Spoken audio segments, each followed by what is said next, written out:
And look, sometimes, frankly, when someone is leaving and the reason they give you is for money, sometimes they feel slighted that you didn't recognize this ahead of time and we just missed it. We just didn't think about it. It somehow didn't get on our radar.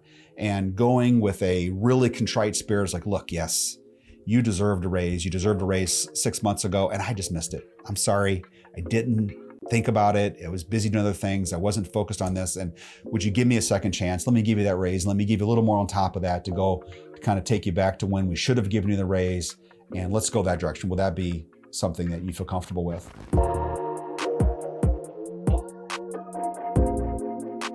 Well, hello and welcome to the J. Sterling Hughes Show, where we share how we have built our family law firm from 0 to 25 attorneys and 15 million in revenue all in the past 10 years.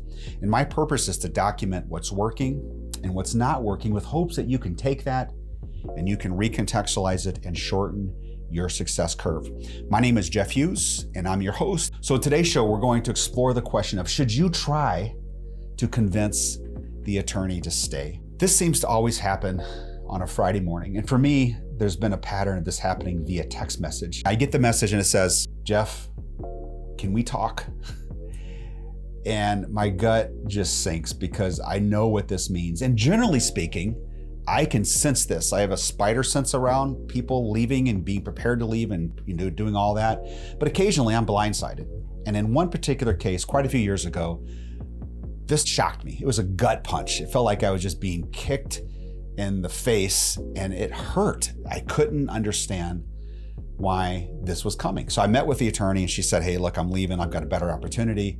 And talk about emotion just swirling around. This one was hard to deal with because I felt genuinely happy for her and her opportunity. I really wanted what's best for her. At the same time, I wanted what's best for our firm. I felt like we offered her the best opportunity and I just hadn't convinced her of that. I hadn't shown enough of that to her for her to stay. And then of course, my mind goes to all of these negative places like, oh no, now will other attorneys go with her? Will there be uncertainty in the firm? Will it just collapse? All of this stuff was rumbling around in my mind.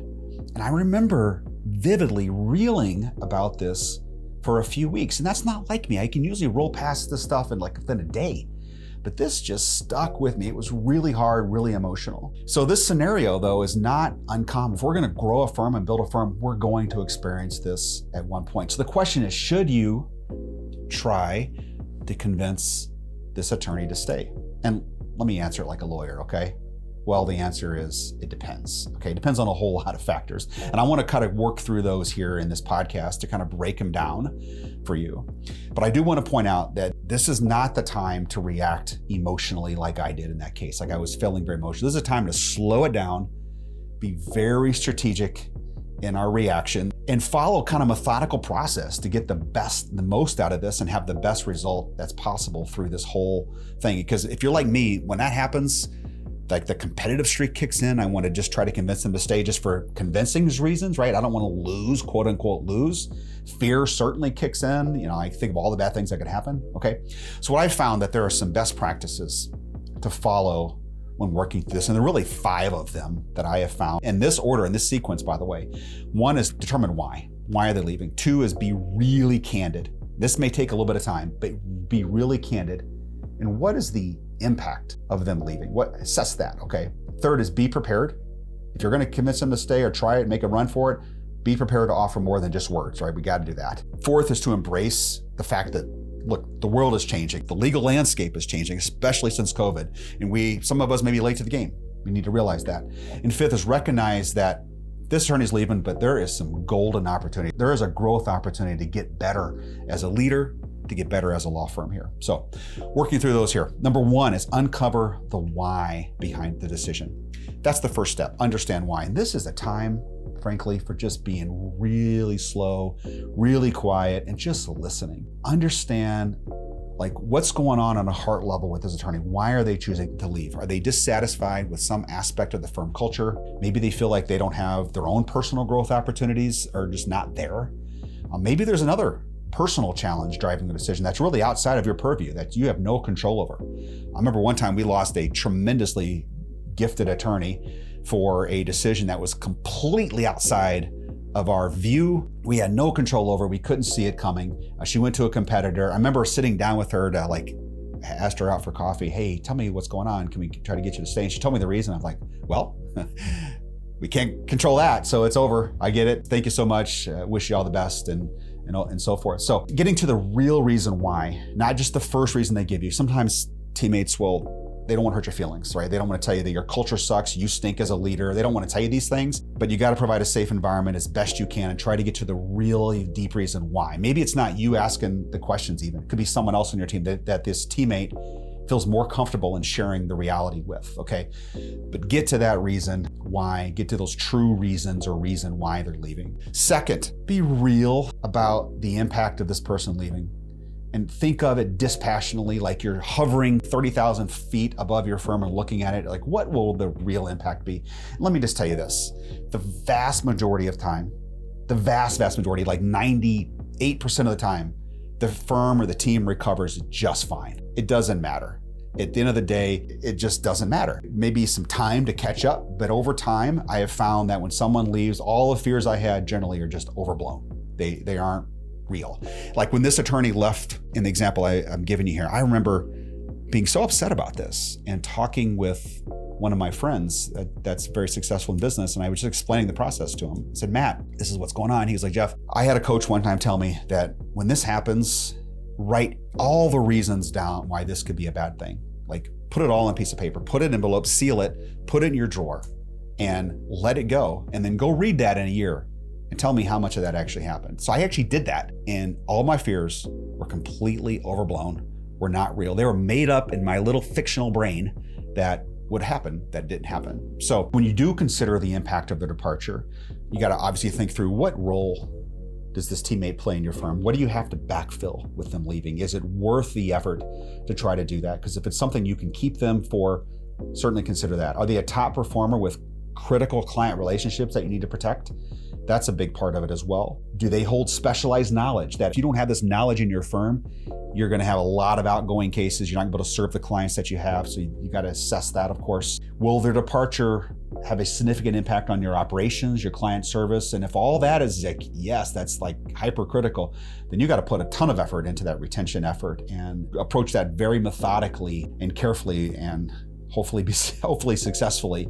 But let me tell you, very seldom is this actually the case. Most of it is made up in our mind and born out of fear. Third's best practice is be prepared to offer more than just words. So if you decide, hey, look, this teammate is so critical, I need to convince them to stay, and you've got the true reasons why they wanted to go. You've got that down. You've been able to get to the root of those things. Maybe it's cultural issues, some real decisions that you can make that you can like validate, hey, I'm doing this. This is what's going to happen internally with our communication or whatever. Maybe it's compensation. Maybe it's flexible arrangements. Maybe it's other opportunities, whatever it is. Come ready to offer all of those and in spades. I call this going over the top.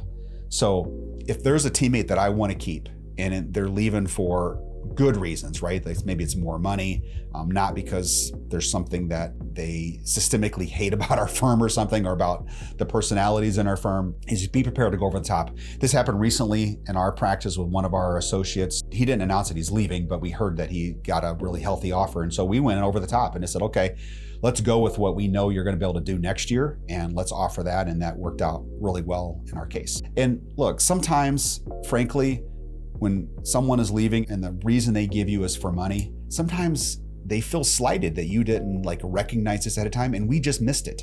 We just didn't think about it. It somehow didn't get on our radar. And going with a really contrite spirit is like, look, yes, you deserved a raise. You deserved a raise 6 months ago, and I just missed it. I'm sorry. I didn't think about it. I was busy doing other things. I wasn't focused on this. And would you give me a second chance? Let me give you that raise. Let me give you a little more on top of that to go to kind of take you back to when we should have given you the raise. And let's go that direction. Will that be something that you feel comfortable with? That's a great approach. I have done that myself. I've fallen on my sword several times over the years in doing that. And it's something that really works.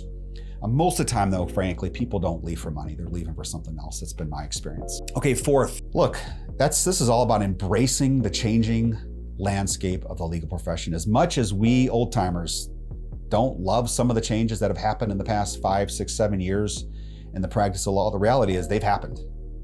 And we have to embrace those changes because sticking our head in the sand is not going to change anything. Especially this happened since COVID. I have noticed a marked difference in how some of our younger lawyers approach work, how they approach flexibility, they approach their job having a sense of purpose. I also have seen many younger attorneys be really drawn to our firm because of our approach to technology and innovation, some of the new things that we've done. That's been a real win for us.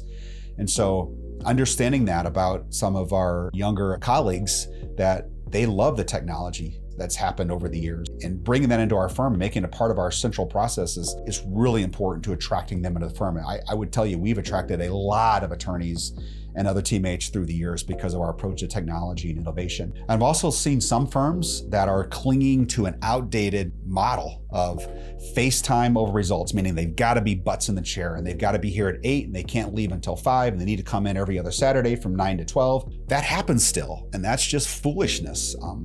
Let's look at results here rather than checking a box of having someone physically in their chair. I just don't see a lot of value in that when it comes. Now, there's value if they need to be present to get the work done. They need to be present to learn by osmosis and having quick response from other teammates. But just having them sit butt in a chair for the sake of it because you had to do that whenever you started coming through the system, that's just foolishness. We need to value results over butts in the chair for sure. And we've been very successful with that approach. We don't require a lot for physical presence so long as the performance is there. And this, I believe, has enabled us to attract and retain some really top talent. And I also think embracing remote work options is critical. We all kind of see this. Most of us are doing this today. I think it's important. We were doing this before COVID to a large extent. After COVID, then we went from like 70% to 100% of availability of working remotely. It really depends on the individual leaders of our different offices on how that actually is implemented. And of course, the development of the new attorneys coming in on how quickly they develop. And we find that they develop quicker when they're around other attorneys than staying at home. That's the way it works. So usually early in their tenure with us, they're in the office more than later. All right, number 5, recognize this departure or this threat for departure if you're gonna make a play to keep them. Recognize this as a growth opportunity for you first as the leader, and then also for your firm, because this is a beautiful opportunity for you to refine your internal processes, for you to take another look at your culture, where things are going, what's happening with the growth opportunities for your team, all that sort of stuff. You never waste a crisis, right? And this could be a crisis for you. Make the change while this is happening right away. Even if this teammate leaves, do it. Show everyone else that you're going to take their feedback, their accurate feedback, not just, sometimes their feedback isn't accurate, right? They're just mad at something, and so they're going to be mean on the way out. But that happens rarely, because usually when people leave, they're more candid. They can tell you really what's going on, and so that's just gold information. So get it, implement what you can out of there as quick as you can, show everyone else that you're doing it. That's just a great opportunity for the firm and for you personally to make a step forward in your growth as leader, growth within your firm. And finally, let me just point out this. Sometimes, frankly, team or everyone, is that some turnover is healthy. That's just a good thing. We kind of budget that in at our practice. We know that not everyone is going to love the Sterling way, and we are totally okay with that. That's wonderful for them. They need to find something they just embrace and love, and we have to have some healthy turnover. That's just the way it works. And we've had teammates who've come in, have been great for a period of time, and then for whatever reason, they're not so great, and we have to help them find another place where they can be great again. And so that happens. Most of the time, I have found, frankly, when someone resigns, they have already decided that it's not a good fit for them. They need to find somewhere else, and you see it coming anyway. But for those few that have been out there that you want to keep, I hope this is helpful as a kind of a game plan for how you can go about trying to do that or evaluating whether or not you should. Have a great week.